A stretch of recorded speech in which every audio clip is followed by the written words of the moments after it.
sebenarnya kita lahir dunia ini atas kehendak kita atau bukan. Nah, itu satu. Terus kedua, ada versi lain yang mengatakan tujuan kamu hidup di dunia ini apa? Ya mungkin kalau kita berusaha untuk memahami atau menjawab pertanyaan tadi bahwa kita menghendaki atau tidak kelahiran kita, ya kan? Atau apalagi apa tadi? Untuk apa? Hidup untuk apa? Ya kan? Mungkin banyak perspektif jawabannya, terutama dari sisi agama. Cuman kita berusaha untuk membebaskan diri dari doktrin-doktrin agama, tapi kita coba bangun dari kesadaran. Ya kan?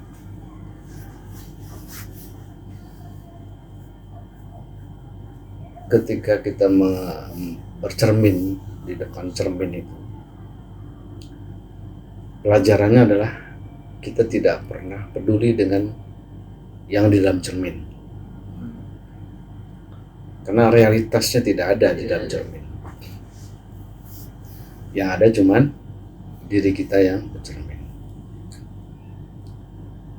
Nah, kesadaran kita menangkap bahwa ketika kita meyakini bahwa hanya ada satu realitas tunggal, yaitu Tuhan, maka seluruh alam semesta ini sesungguhnya tidak lebih seperti yang di dalam cermin.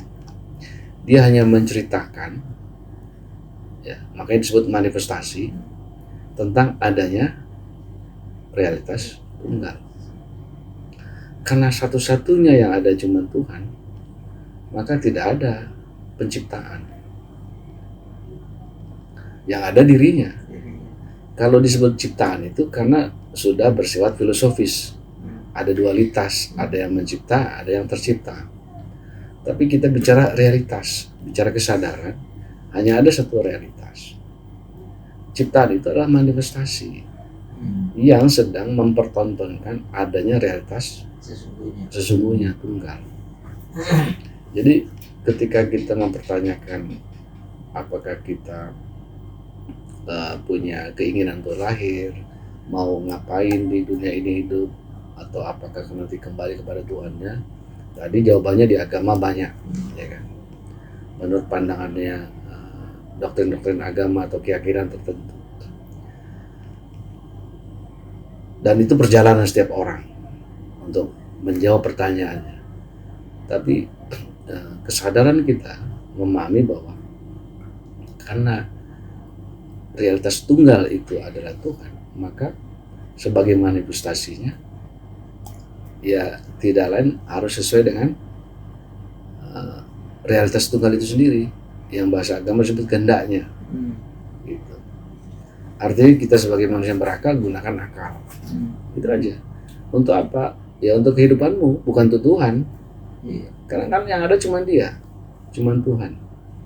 Ya kamu gunakan akal untuk menjadi sebaik-baiknya manusia, sebaik-baiknya wujud manifestasi yang sempurna, yaitu sebagai intelektual murni atau intelek yang aktual, yang memberikan kemaslahatan, ya kan? Bermanfaat bagi diri, keluarga, syukur-syukur untuk orang lain. Sebatas itu. Jadi itu include bisa menjawab soal pertanyaan, ya untuk apa, ya untuk berbuat baik, berakhlak mulia gitu. Nah, tapi kalau kita berpegang pada tauhid mendasar bahwa hanya ada satu realitas tunggal, kita harus menyenangkan yang mencipta, ya kan? Karena kita tidak ada realitasnya, maka tidak lain tidak bukan yang nampak itu adalah realitas dirinya, yang disebut manifestasinya. Jadi ketika kita misalkan kita bertemu dengan Rasulullah, semestinya itu melihat Tuhan. Jadi melihat manifestasi Tuhan. Sederhananya ketika kita melihat pohon, melihat apapun sekitar kita, itu kita melihat adanya realitas Tuhan.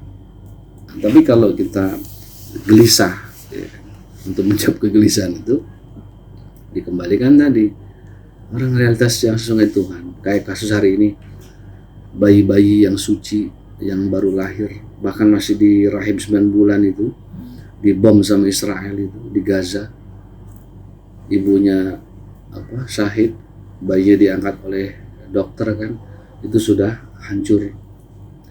Lalu kemudian ada yang mempertanyakan, Tuhan kok nggak nolong ya. Di sisi Tuhan semua nggak ada. Jadi ekstrim ini pandangan tauhid semacam ini.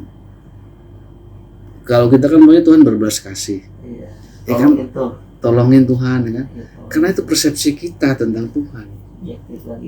Iya, berarti kan Tuhan masih kita tangkap dalam persepsi. Nah, persepsi kita terhadap Tuhan itu pasti tidak keluar dari sifat-sifat kita yang manusia, sehingga kita menisbahkan dia harusnya melindungi. Nah, ini yang harus diperbarui kesadaran ini. Kadang-kadang kita tadi mempersepsikan Tuhan tuh seperti sifat-sifat kita. Iya itu. Padahal dia tidak tersentuh kan, iya, tidak dengan sifat-sifat yang kita punyai. Nah, lalu jalan keluarnya gimana untuk memahami titik temunya? Ya sudah, kita punya kesadaran. Sekiranya kalau kita betul masih punya jiwa kemanusiaan, harusnya kita serempak seluruh negara itu menyerbu Israel, terutama tetangga-tetangganya di Palestina seperti Yordania, Saudi Arabia, Mesir, ya, Rafah itu harusnya dibuka, ya kan? Tapi entah kenapa, ya kan, para petinggi-petinggi pemimpin negara-negara tersebut tidak peduli, membiarkan tetangganya terbantai kan. Di sini berarti mereka binatang, para pemimpin negara itu melihat tetangganya dibantai nggak peduli gitu. Bahkan kita lihat singa misalnya makan daging gitu kan, iya, yang temannya liatin aja, iya, nggak peduli cuek aja gitu kan. Yang dimakan misalnya temannya sendiri, iya, atau apa yang dimakan gitu kan, nggak dia peduli, nggak peduli, liatin aja. Ya seperti kejadian hari ini. Betul, itulah hewan sesungguhnya itu. Jadi manusia itu, para petinggi itu, pemimpin negara tadi itu tidak peduli itu karena ya tadi tidak lebih dari hewan. Esensi hewan itu ada dalam diri mereka. Kalau dia berakal, dia nggak bicara agama, bicara kemanusiaan, maka nggak akan berani Israel. Israel itu kan jumlah orangnya 0, sekian dari penduduk dunia, tapi kejahatannya menghantui ya. Jadi itu kembali lagi kepada kesadaran kita tentang Tuhan itu, manifestasinya harus menunjukkan pembelaan kita kepada nilai-nilai luhur. Mungkin seperti itu.